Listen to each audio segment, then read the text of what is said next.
ফিলিস্তিনিদের কান্নায় আকাশ বাতাস ভারী হয়ে উঠলেও সেই আর্তনাদ যেন আরব শেখদের কানেই উঠছে না। তবে চুপ থাকবে না বাংলাদেশ, চুপ থাকবে না এই জনপদের মানুষ।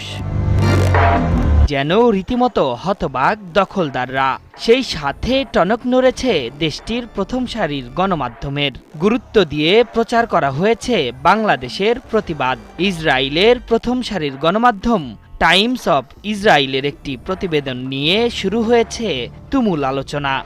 ফিলিস্তিনের উপর যে নির্মমভাবে গণহত্যা, আমরা মুসলমান হিসেবে আমাদের ইমানের দায়িত্ব। টাইমস অফ ইসরায়েল বলছে, ফিলিস্তিনের গাজা উপত্যকায় দখলদার ইসরায়েলের মানবতা বিরোধী হামলার প্রতিবাদ জানিয়ে শনিবার রাজধানীতে মার্চ ফর গাজা কর্মসূচি অনুষ্ঠিত হয়। সোহরাওয়ার্দী উদ্যানে অনুষ্ঠিত এই কর্মসূচিতে সব